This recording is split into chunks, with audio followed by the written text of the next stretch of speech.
بسم اللہ الرحمن الرحیم۔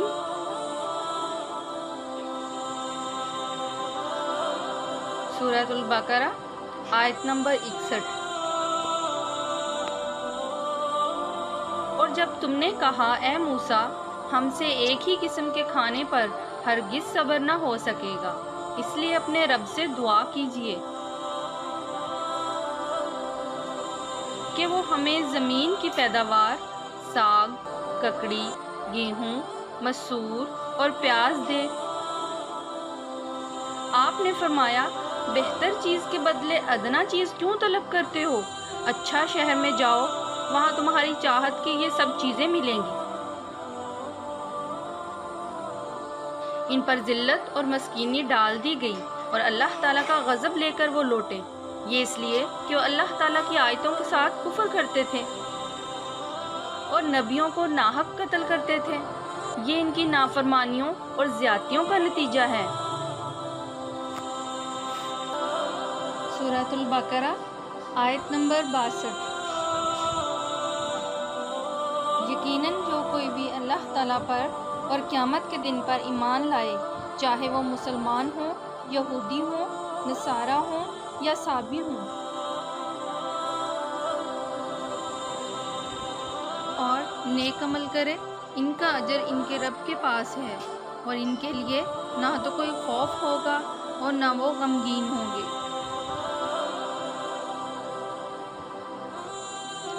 انا بے شک الذین جو لوگ آمنو ایمان لائے، والذین اور جو لوگ ہادو یہودی ہوئے، والنصارى اور نصارہ، والصائبین اور صابی، من جو آمنہ ایمان لائے باللہ اللہ تعالیٰ پر، والیومی اور دن پر آخری آخرت کے، وعمل اور عمل کیے صالحاً صالح عمل، فلہم بس ان کے لیے اجرہم اجر ہے، عند پاس ربہم رب کے پاس۔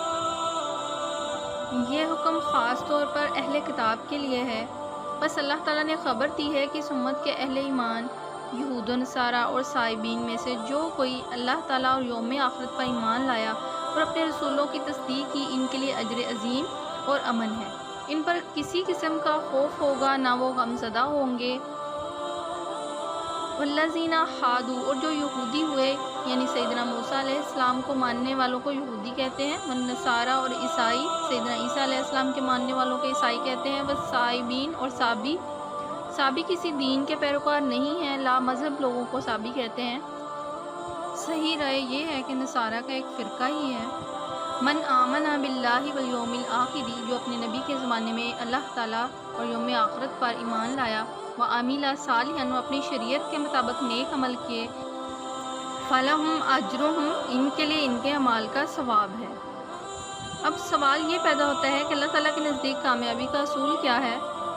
اللہ تعالیٰ کے نزدیک کوئی بھی مخصوص گروہ مسلمان، یہودی، عیسائی، صابی وغیرہ ہونے کی بنا پر درجہ نہیں رکھتا۔ کامیابی کا ایک ہی پختہ اصول ہے، ایمان اور عمل صالح۔ اللہ تعالیٰ کی ہاں درجے کا اعتبار اس بنا پر ہے کہ کس نے اللہ تعالیٰ کی رضا کے لیے نبی صلی اللہ علیہ وآلہ وسلم کی سنت کے مطابق اپنی عملی زندگی کو ڈھالا۔ اب یہ بھی سوال پیدا ہوتا ہے کہ جو بھی جس دین کو مانتا ہے اس پر ایمان اور عمل صالح کے ساتھ اس کی نجات ہو جائے گی؟ باطل فلسفے کے مطابق تو یہ ہے کہ محمد صلی اللہ علیہ وآلہ وسلم پر ایمان لانا ضروری نہیں، بلکہ جو بھی جس دین کو مانتا ہے اور اچھا عمل کرتا ہے اس کی نجات ہو جائے گی۔ لیکن رسول اللہ صلی اللہ علیہ وآلہ وسلم نے واضح کیا ہے کہ اب میری رسالت پر ایمان لائے بغیر نجات ممکن نہیں ہے۔ سیدنا ابو ہریرہ رضی اللہ تعالیٰ عنہ سے روایت ہے کہ رسول اللہ صلی اللہ علیہ وآلہ وسلم نے فرمایا، قسم ہے ذات کی جس کے قبضے میں محمد صلی اللہ علیہ وآلہ وسلم کی جان ہے، کہ اس امت کا کوئی بھی یہودی اور نصرانی جو میری بات سنے، شریعت جس کے ساتھ میں بھیجا گیا ہوں یعنی اسلام، اور اس پر ایمان نہ لائے تو اس کا ٹھکانہ جہنم والوں میں سے ہوگا۔ صحیح مسلم کی 386 حدیث ہے۔ سیدنا عباس رضی اللہ تعالیٰ بن عبد المطلب سے روایت ہے کہ انہوں نے رسول اللہ صلی اللہ علیہ وسلم کو یہ فرماتے ہوئے سنا کہ جس شخص نے اللہ تعالیٰ کے رب ہونے، اسلام کے دین ہونے اور محمد صلی اللہ علیہ وسلم کے رسول ہونے پر اپنی رضا کا دل سے اعلان کر دیا، اس نے ایمان کا مزہ چکھ لیا۔ اسی طرح رسول اللہ صلی اللہ علیہ وسلم نے ارشاد فرمایا، کہ جو اس بات کا قائل ہو جائے کہ اللہ تعالیٰ کے سوا کوئی معبود نہیں اور محمد صلی اللہ علیہ وسلم کے اس کے بندے اور رسول ہیں، اور سیدنا عیسیٰ علیہ السلام اللہ تعالیٰ کے بندے اور اس کی بندی سیدہ مریم علیہ السلام کے بیٹے اور کلمات اللہ ہیں، جو اس نے سیدہ مریم علیہ السلام کی طرف القاء کیا تھا، اور روح اللہ ہے، اور یہ کہ جنت حق ہے اور دوزخ حق ہے، تو وہ جنت کے 8 دروازوں میں سے جس دروازے سے چاہے جنت میں داخل ہو جائے۔ صحیح مسلم کی 140 حدیث ہے۔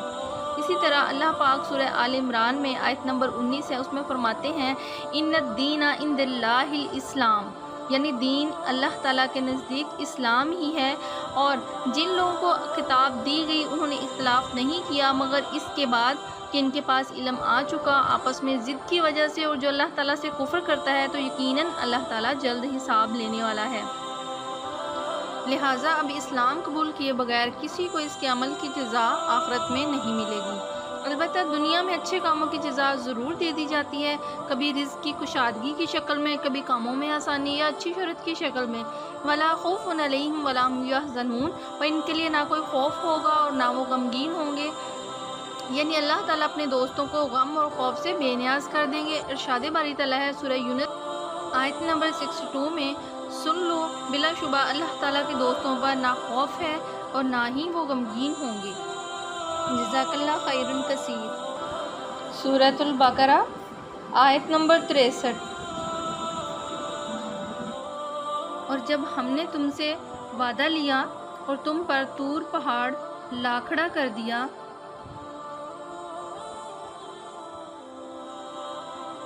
اور کہا جو ہم نے تمہیں دیا ہے اسے مضبوطی سے تھام لو، اور جو کچھ اس میں ہے اسے یاد کرو تاکہ تم بچ سکو۔ آیت نمبر 63 کی تشریح ہے وَإِذْ أَخَذْنَا مِيثَاقَكُمْ وَرَفَعْنَا فَوْقَكُمُ الطُّورَ۔ اللہ رب العزت نے بنی اسرائیل کو ان کے آباء و اجداد کے برے افعال کو یاد دلایا ہے کہ وہ وقت یاد کرو جب کوہ طور تمہارے اوپر معلق کر کے تم سے پختہ عہد لیا گیا تھا۔ وَرَفَعْنَا فَوْقَكُمُ الطُّورَ، اور طور کو تمہارے اوپر اٹھایا تھا۔ سیدنا ابن عباس رضی اللہ تعالیٰ عنہ نے کہا ہے طور وہ پہاڑ ہے جس کے اوپر توریت نازل ہوئی تھی اور بنی اسرائیل اس کے نیچے تھے، فرشتوں نے اس پہاڑ کو اوپر اٹھایا ہوا تھا۔ خُذُوا مَا آتَيْنَاكُمْ بِقُوَّةٍ، جو ہم نے تمہیں دیا ہے اسے مضبوطی کے ساتھ پکڑو، یعنی حسن رحمۃ اللہ علیہ نے کہا ہے یعنی توریت کو مضبوطی سے پکڑ لیں، یعنی بنی اسرائیل کو ان کی کتاب جو ان پر اتاری گئی توریت کے بارے میں کہا گیا ہے کہ اس کو مضبوطی سے پکڑ لیں، یعنی توریت کو محنت کوشش اور اللہ تعالیٰ کے جو اوامر ہیں اس پر صبر و استقامت کے ساتھ پکڑو۔ وَاذْكُرُوا مَا فِيهِ، اور جو اس میں ہے اسے یاد کرو، یعنی جو کچھ توریت میں بتایا گیا ہے اسے سیکھو، اسے یاد کرو، اس کتاب کی تلاوت کرو، اس پر عمل کرو، اس کتاب کو یاد رکھو، اسے بھلاؤ نہیں، اس میں غور و فکر کرو، بے شک ذکر دل سے کرو یا اس پر عمل کرو۔ تو جو کچھ توریت میں حلال و حرام ہو اسے یاد رکھو، اس پر عمل کرو، جس بات پہ جزا و سزا ہے اس بات کو یاد رکھو اور اس کو بھولو نہیں۔ کتاب کو مضبوطی سے تھامنے سے مراد یہ ہے کہ اس کے احکامات اور ہدایات کو یاد رکھیں اور اس کے مطابق عمل کریں۔ لعلکم تتقون، تاکہ تم بچ جاؤ، تاکہ تم اللہ تعالیٰ کے عذاب کے خوف سے، اس کی ناراضگی سے بچو اور ایسے کاموں کو چھوڑ دو جن سے اللہ تعالیٰ نے روکا ہے۔ اللہ تعالیٰ کی طرف سے طور کی وادی میں کوہ طور کو اٹھا کر بنی اسرائیل سے اس ٹائم یہ عہد لیا گیا تھا۔ اس طرح وادی طور میں دہشت ناک صورتحال پیدا کی گئی۔ اس کی وجہ یہ تھی کہ بنی اسرائیل اس قوم کے افراد تھے جنہوں نے نیکی کی بات کو تھوڑا کم ہی قبول کیا تھا، اپنے بھائی بندوں کو قتل کر دیا کرتے تھے، انبیاء علیہ السلام کو مار ڈالتے تھے، قتل کرتے تھے، زیادتیاں کرتے اور اللہ تعالیٰ کی نافرمانیاں کرنا ان کا اپنا شیوا بنا ہوا تھا۔ انہی میں سے کچھ ایسے تھے جن کو اللہ تعالیٰ نے بندر اور سور بھی بنا دیا۔ ان کے دلوں کے اندر اتنی شدید سختی موجود تھی جس کے ساتھ ممکن نہیں تھا کہ کوئی معاہدہ نبھا سکتے۔ جب کبھی دل سخت ہو جاتے ہیں تو اس کا علاج اسی طرح کیا جاتا ہے۔ یہ اللہ کی طرف سے تھا کہ یہ طریقہ کار ان کے ساتھ اپنایا گیا تاکہ ان کے دل دہشت زدہ ہوں اور اللہ تعالیٰ کے اس معجزے کو دیکھ کے ایمان لے آئیں۔ آپ خود دیکھیں کیا صورتحال ہوگی کہ وادی میں وہ لوگ کھڑے ہیں بنی اسرائیل، اور ان کے اوپر جو طور پہاڑ ہے ان کے سروں پہ بلند کر دیا گیا تھا، فرشتوں نے اٹھا کے اس کو ان کے سروں پہ لا کھڑا کیا تھا۔ تو کیسی صورتحال ہوگی کہ انسان اگر کھڑا ہو اور اس کے سر پہ پہاڑ ہو، تو کتنی دہشت ناک صورتحال تھی۔ اس کو دیکھ کے انہوں نے جو ہے وہ پختہ عہد کیا، اللہ تعالیٰ سے ڈر گئے اس بات سے، لیکن اس کے بعد یہ ایسی نافرمان بنی اسرائیل قوم تھی کہ اس کے بعد پھر انہوں نے دوبارہ اس عہد کو پھر بھلا دیا۔ اور اس میں ہر وہ شخص جو ایمان لاتا ہے وہ اللہ تعالیٰ سے ایک عہد یا معاہدہ اس طرح کرتا ہے کہ ایمان لانے کا مطلب ہی یہی ہے کہ یا اللہ میں یہ عہد کرتا ہوں کہ میرا جینا اور میرا مرنا آپ کے یعنی اللہ تعالیٰ کی مرضی کے مطابق ہوگا۔ اور یہ معاہدہ یہ ہے کہ ایک عاجز بندہ ہے اور اس طرف وہ ذات جس کے ہاتھ میں آسمان و زمین کی طاقتیں ہیں، اس کو ماننا، اس پہ ایمان لے کے آنا اور اس کے ساتھ کسی کو شریک نہ کرنا۔ اگر انسان اس معاہدے کو پورا کرتا ہے تو اس کے لیے اللہ تعالیٰ کی لازوال نعمتیں ہیں، اور اگر انسان اس معاہدے سے پھر جائے تو اس کے لیے شدید خطرہ ہے کہ اس کا مالک اسے جہنم میں ڈال دے، یا جہاں وہ جلتا رہے کہ بچ نکلنے کے لیے بھی کوئی راستہ نہ ہو۔ تو اس ایمانی عہد پر ایک مومن سے وہی کیفیت مطلوب ہے جو سیدنا موسیٰ علیہ السلام کی قوم پر گزری تھی۔ ہر شخص کو جو اپنے آپ کو اللہ تعالیٰ کے ساتھ باندھتا ہے، اس عہد کی سنگینی سے اسی طرح کانپنا چاہیے کہ اگر اس نے عہد کی خلاف ورزی کی تو آسمان و زمین اس پر گر پڑیں گے۔ تو اس لیے ہمیں یہ پتہ چلتا ہے کہ معاہدہ ایمانی جو ہے، پھر ہم یہ دیکھتے ہیں کون لوگ پورا کر سکتے ہیں، جو اپنا عقیدہ درست رکھے، جو اللہ تعالیٰ کی حدود کا خیال رکھے، اور جو اللہ تعالیٰ کے پسندیدہ اور مسنون کاموں کا خیال رکھے۔ جزاک اللہ خیر کثیر۔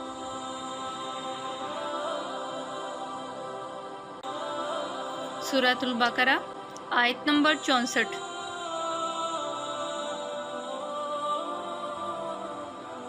لیکن تم اس کے بعد بھی پھر گئے۔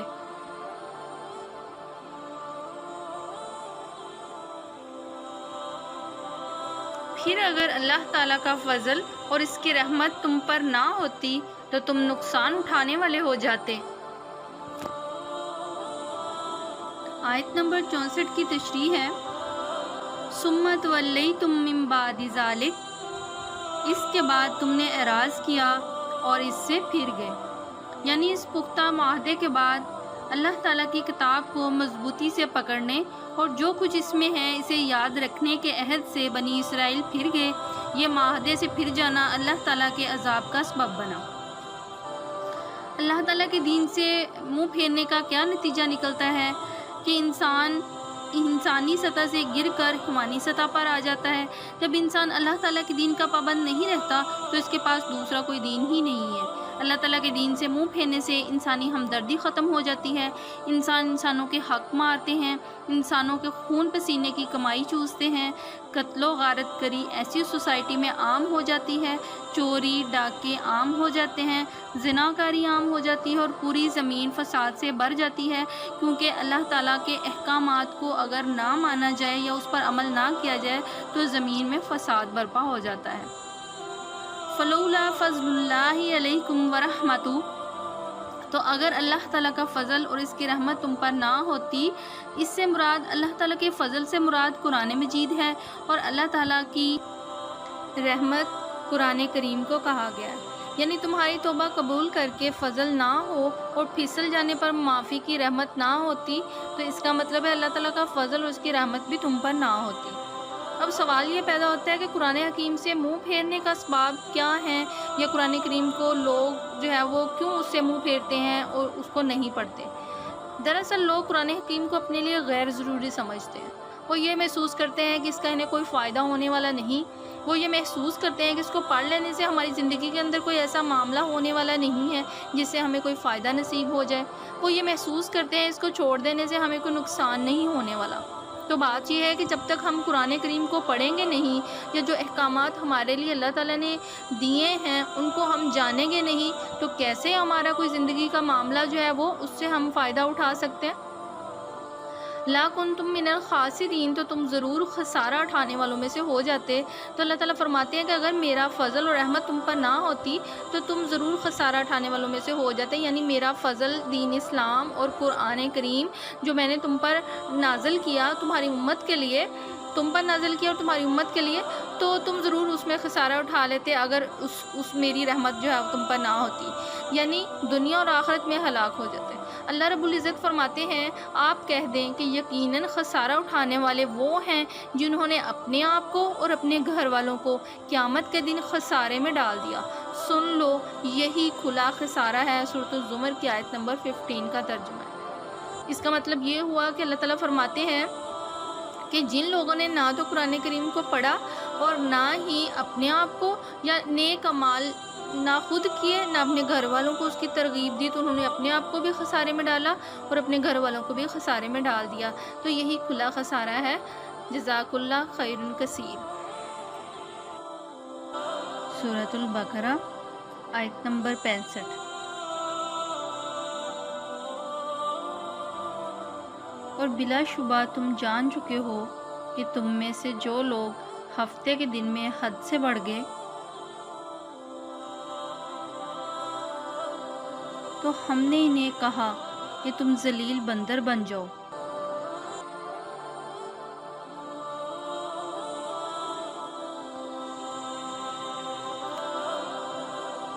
آیت نمبر 65 کی تشریح ہے، وَلَقَدْ اور بلا شبہ علیم تم جان چکے ہو اللہ زینہ جو لوگ اعتدو حد سے بڑھ گئے منکم فی السبت ہفتے کے دن میں، فقلنا تو ہم نے کہا لہم کونوا تم ہو جاؤ قردۃ بندر خاسئین ذلیل۔ اس آیت مبارکہ میں اللہ تعالیٰ نے بنی اسرائیل کو یاد دلایا ہے کہ احکامات کی نافرمانی کرنے اور عہد توڑنے کی سزا کے طور پر توہین آمیز عذاب ہے۔ والذین اعتدوا منکم فی السبت تم میں سے جو لوگ ہفتے کے دن میں حد سے گزر گئے، یہ وہ لوگ ہیں جن کا تفصیلی ذکر سورہ اعراف میں بھی آیا ہے۔ اللہ رب العزت نے فرمایا، اور آپ ان سے اس بستی کے بارے میں پوچھیں جو سمندر کے کنارے تھی، جب وہ ہفتے کے دن کے بارے میں حد سے تجاوز کرتے تھے، جبکہ ہفتے کے دن ان کی مچھلیاں سر اٹھائے ان کے پاس آ جاتی تھیں، اور جس دن ہفتہ نہ ہوتا وہ ان کے پاس نہیں آتی تھیں۔ ہم نے ایسے ہی ان کی آزمائش کی وجہ سے جو وہ نافرمانی کرتے تھے، اور جب ان میں سے ایک گروہ نے کہا تم ایسے لوگوں کو کیوں نصیحت کرتے ہو جنہیں اللہ تعالیٰ ہلاک کرنے والا ہے یا ان کو عذاب دینے والا ہے، سخت عذاب۔ انہوں نے کہا تمہارے رب کے حضور معذرت کے لیے اور شاید وہ اللہ تعالیٰ سے ڈر جائیں۔ پھر جب انہوں نے بلا دیا جو انہیں نصیحت کی گئی تو ہم نے لوگوں کو وہ نجات دی جو برائی سے روکا کرتے تھے، اور ان کو بدترین عذاب کے ساتھ پکڑ لیا جنہوں نے ظلم کیا۔ یعنی اللہ تعالیٰ نے اس دن شکار کرنے سے منع کیا تھا، لیکن اس میں سے ایک گروہ بنی اسرائیل میں سے ایسا تھا جس نے دوسرے گروہ کو روکا، یعنی کچھ لوگ ماننے والے تھے اور کچھ لوگ نافرمان تھے، تو انہوں نے روکا کہ اللہ تعالیٰ نے منع فرمایا ہے، تو پھر اللہ تعالیٰ نے جن لوگوں نے جو برائی سے روکتے تھے ان کو بچا لیا، نجات دی، اور جو بدترین عذاب ان لوگوں کو دیا جو ظلم کرتے تھے اور نافرمانی کرتے تھے۔ سبت کا قانون یہ تھا کہ ہفتے کا دن جو تھا وہ عبادت کے لیے مخصوص کیا گیا تھا۔ اس دن دنیا کا کوئی کام نہ کریں، نہ اپنے ملازموں سے کروائیں، یعنی جو کوئی اس قانون کو توڑے گا وہ واجب القتل ہوگا۔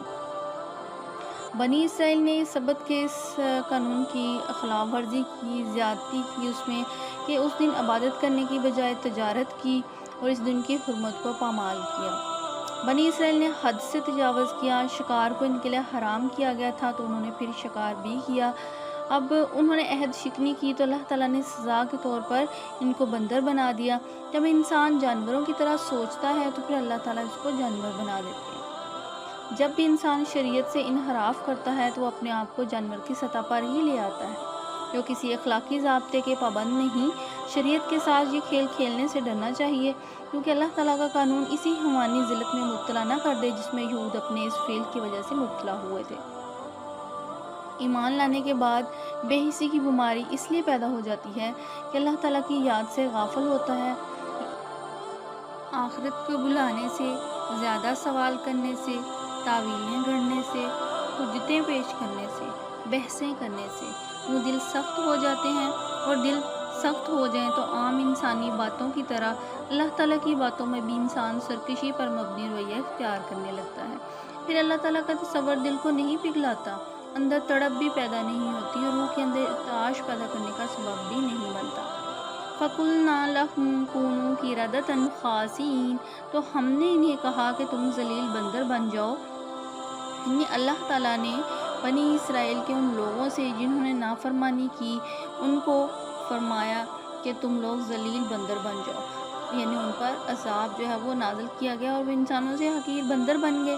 بنی اسرائیل سے یہ کہا گیا تھا کہ ہفتے کے دن کی حرمت برقرار رکھو، اس روز مچھلیوں کا شکار نہ کرو۔ ہفتے کے دن مچھلیوں کے شکار کی یہ تدبیر ان کے ذہن میں آئی کہ گھڑے کھود کر ان میں جال اور کانٹے ڈال دیے جائیں، ہفتے کے دن مچھلیاں جالوں میں پھنس جائیں گی اور اتوار کو پکڑ لی جائیں گی۔ انہوں نے اس تدبیر پر عمل کیا تو بنی اسرائیل کی یہی حیلہ سازی، ان کی نیت کا یہی فطور جو ہے وہ ان پر عذاب کی صورت میں نازل ہوا۔ اللہ تعالیٰ نے انہیں حقیر اور ذلیل بندر بنا دیا۔ تو اب یہی بات ہمارے لیے ہے کہ وہ عملاً جو تھے، کیونکہ اس شریعت کے خلاف چلے اور تعویلوں کے ذریعے یہ کام کیا، تو اس سے ہمیں یہ سبق ملتا ہے کہ ہمیں شریعت کے مطابق چلنا چاہیے اور ہیلے بہانوں سے کام نہیں لینا چاہیے اور نیت کو صاف رکھنا چاہیے۔ جیسے یہود کو حکم دیا گیا تھا کہ سبت کے دن کو عبادت کے لیے مخصوص رکھیں گے اور کوئی دینی کام نہیں کریں گے، کوئی دینی کام نہیں کریں گے، مگر انہوں نے اس دن کاروبار کیا اور تعویلوں سے یہ ثابت کیا کہ وہ اللہ تعالیٰ کے حکم پر ہیں، جبکہ ایسا نہیں تھا، وہ اللہ تعالیٰ کے حکم پر نہیں تھے۔ جزاک اللہ خیر کثیر۔ سورۃ البقرہ آیت نمبر 66 تا 67۔ آیت نمبر 66۔ فَجَعَلْنَاهَا نَكَالًا لِمَا بَيْنَ يَدَيْهَا وَمَا خَلْفَهَا، اسے ہم نے اگلوں پچھلوں کے لیے عبرت کا سبب بنا دیا، وَمَوْعِظَةً لِّلْمُتَّقِينَ، اور پرہیزگاروں کے لیے واعظ و نصیحت کا۔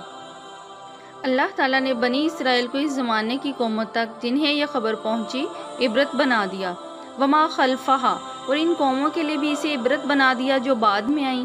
عبرت سے مراد ہے ماضی کے کسی واقعے سے اپنی زندگی کے لیے اچھا سبق لینا۔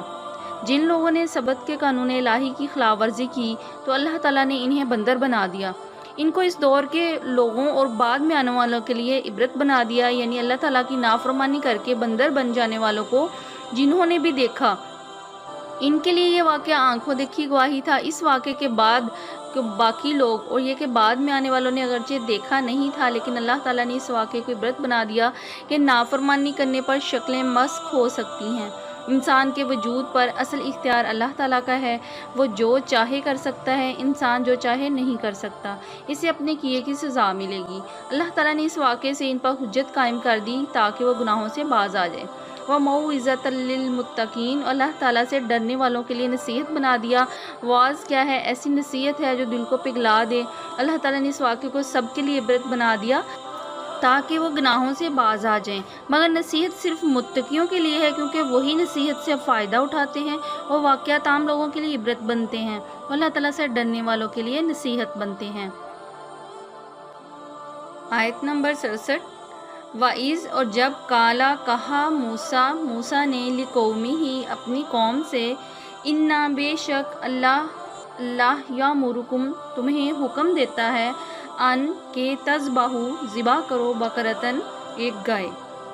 اور حضرت موسیٰ علیہ السلام نے جب اپنی قوم سے کہا کہ اللہ تعالیٰ تمہیں ایک گائے ذبح کرنے کا حکم دیتا ہے، اس آیت مبارکہ کا شان نزول یہ ہے کہ اللہ تعالیٰ بنی اسرائیل کو واقعات یاد دلاتے ہیں جو ان کے اور سیدنا موسیٰ علیہ السلام کے درمیان پیش آئے تھے، کہ یاد کرو جب تم نے ایک شخص کو قتل کر دیا تھا۔ گائے ذبح کرنے کا حکم ایک قتل کے فیصلے کے لیے دیا گیا تھا، یعنی بنی اسرائیل میں ایک بے اولاد مالدار آدمی تھا جس کا وارث اس کا بھتیجا تھا۔ بھتیجے نے اپنے چچا کو قتل کر کے لاش کسی کے دروازے پر ڈال دی۔ صبح لوگ قاتل کی تلاش میں ایک دوسرے پر الزام لگانے لگے۔ بات سیدنا موسیٰ علیہ السلام تک پہنچی تو انہیں ایک گائے ذبح کرنے کا حکم دیا گیا، جس کا ایک ٹکڑا مقتول کو مارا گیا تو وہ زندہ ہو گیا اور قاتل کی نشاندہی کر کے مر گیا۔ بنی اسرائیل گائے کی پوجا کرتے تھے، اس لیے انہیں گائے ذبح کرنے کا حکم دیا گیا تھا تاکہ ان کے ذہن سے اس کے تقدس کو توڑا جائے۔ اور تم نے گائے ذبح کرنے سے بچنے کے لیے کتنے عذر تراشے، یعنی تم پر واجب تھا کہ سیدنا موسیٰ علیہ السلام کے حکم کی پیروی کرتے۔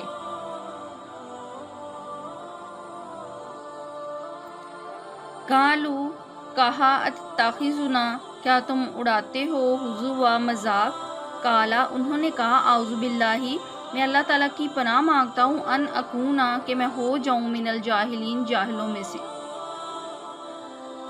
قالوا اتتخذنا ہزوا، انہوں نے کہا کیا تم ہمارا مذاق بناتے ہو؟ یعنی بنی اسرائیل کے اس جواب سے ان کی ہٹ درمی کا پتہ چلتا ہے کہ وہ نبی کی بات کو سنجیدگی سے نہیں لیتے تھے۔ وہ اپنی مرضی کی زندگی گزارنا چاہتے تھے اور وہ ضد اور ہٹ درمی کی نفسیات رکھتے تھے۔ قال اعوذ باللہ ان اکون من الجاہلین، جب بنی اسرائیل نے حضرت موسیٰ علیہ السلام سے یہ کہا کہ کیا تم ہمارا مذاق بناتے ہو، تو ان کے جواب میں حضرت موسیٰ علیہ السلام نے فرمایا میں اللہ تعالیٰ کی پناہ مانگتا ہوں کہ میں جاہلوں میں سے ہو جاؤں۔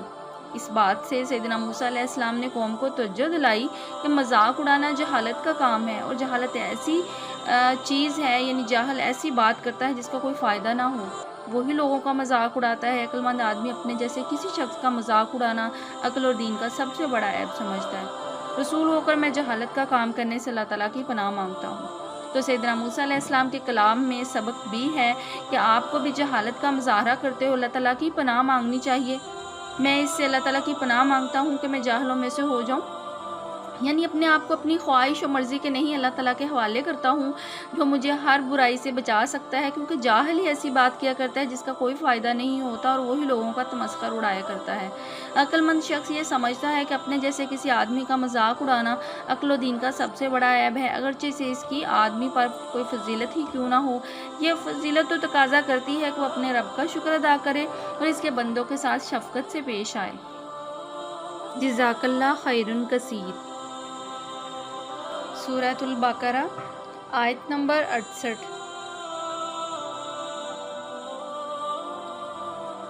انہوں نے کہا اے موسیٰ دعا کیجئے کہ اللہ تعالی ہم پر واضح کر دے کہ وہ کیسی ہو۔ قالو، انہوں نے کہا ادعو، دعا کیجئے لنا ہمارے لیے، ربکا اپنے رب سے، یبین لنا بیان کر دے ہمارے لیے، ما ہی کہ وہ کیسی ہو۔ انہوں نے کہا ہمارے لیے اپنے رب سے دعا کریں کہ وہ ہم پر واضح کر دے کہ وہ کیسی ہو۔ بنی اسرائیل نے دین کے سادہ حکم کو بوجھل بنا دیا اور حکم کی تعمیل کی بجائے کھوج خرید کا طریقہ کار اختیار کیا کہ اپنے رب سے دعا کرو کہ وہ ہم پر واضح کر دے کہ وہ کیا ہے، یعنی اس گائے کی عمر کیا ہے۔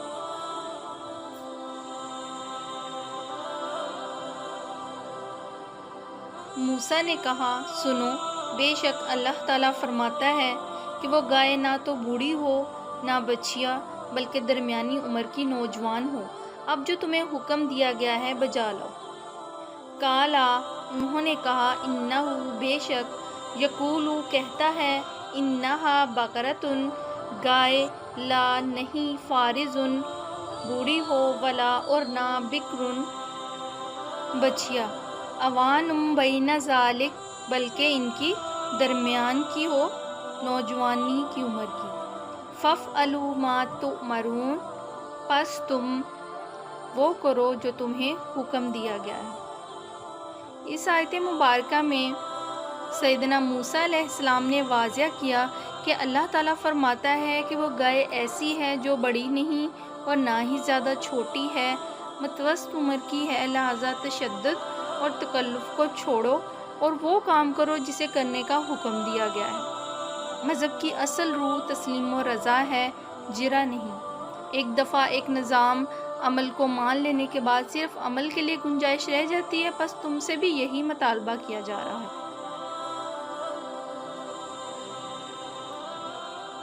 آیت نمبر 69، ترجمہ و تشریح۔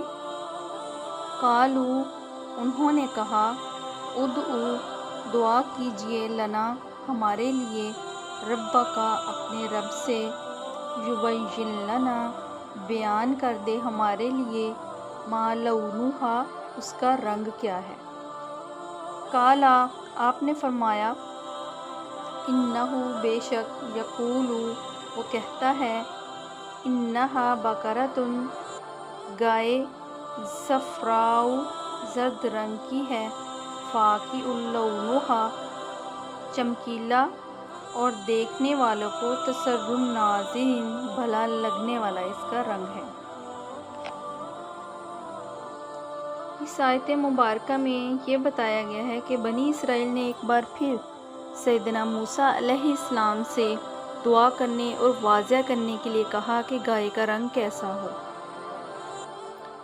قَالَ إِنَّهُ يَقُولُ إِنَّهَا بَقَرَةٌ صَفْرَاءُ، موسیٰ نے کہا بے شک اللہ تعالیٰ فرماتا ہے کہ یقیناً وہ زرد رنگ کی گائے ہو، فَاقِعٌ لَوْنُهَا تَسُرُّ النَّاظِرِينَ، اور اس کا رنگ چمکنے والا ہو کہ دیکھنے والوں کو خوش کرتی ہو۔ سیدنا موسیٰ علیہ السلام نے جواب دیا کہ اللہ تعالیٰ نے فرمایا گائے گہرے زرد رنگ کی ہو، اس کا رنگ جو ہے وہ چمکدار ہو، اپنے حسن کی وجہ سے لوگوں کو بہت زیادہ اچھی لگتی ہو۔ تو اس سے یہ بھی ظاہر ہوتا ہے کہ کسی بھی طرح سے اللہ تعالیٰ کی حکم کی پیروی سے بنی اسرائیل نکلنا چاہتے تھے۔ یہ دراصل صرف حکم سے فرار نہیں تھا بلکہ خود رب سے فرار تھا۔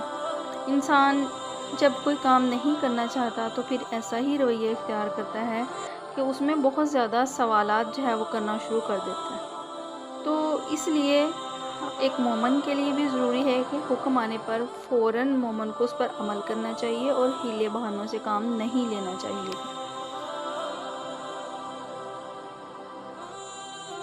آیت نمبر 70۔ قال، انہوں نے کہا ادعو، دعا کیجیے، لنا، ہمارے لیے، ربا کا، اپنے رب سے، یبین لنا، ہمارے لیے واضح کر دے، ما ہی، کہ وہ کیسی ہو۔ ان البقرہ، بے شک گائے، تشابہ علینا، ہم پر مشتبہ ہو گئی ہے، وَإِنَّا، اور یقیناً، انشاء اللہ، اگر اللہ تعالیٰ نے چاہا، لَمُهْتَدُونَ، تو ہم ہدایت والے ہو جائیں گے۔ بنی اسرائیل نے ایک بار پھر موسیٰ علیہ السلام سے کہا کہ ہمارے لیے اپنے رب سے دعا کریں کہ وہ ہمارے لیے واضح کر دے کہ وہ کیسی ہو، بے شک گائے ہم پر مشتبہ ہو گئی ہے۔ تو اس بات سے ہمیں پتہ چلتا ہے کہ بنی اسرائیل حیل و حجت سے کام لے رہے تھے اور بار بار سوالات کر رہے تھے۔ اس بات سے یہ پتہ چلتا ہے کہ بہت زیادہ سوال کرنے سے انسان ہدایت نہیں پا سکتا، کیونکہ اس سے اس کا دل سخت ہو جاتا ہے، بے حسی آ جاتی ہے۔ وَإِنَّا إِنشَاءَ اللَّهِ لَمُهْتَدُونَ، اور یقیناً اگر اللہ تعالیٰ نے چاہا تو ہم ضرور ہدایت پا لیں گے، یعنی گائے کو ذبح کرنے کی ہدایت پا لیں گے۔ اس بات سے پتہ چلتا ہے کہ انہیں شبہ نہیں تھا بلکہ بالکل واضح طور پر پتہ تھا کہ گائے کو ذبح کرنا ہے، لیکن چاہتے تھے کہ کوئی سوال ہمیں گائے کو ذبح کرنے سے بچا ہی لے، اس لیے وہ سوال پر سوال کر رہے تھے۔ جزاک اللہ خیر کثیر۔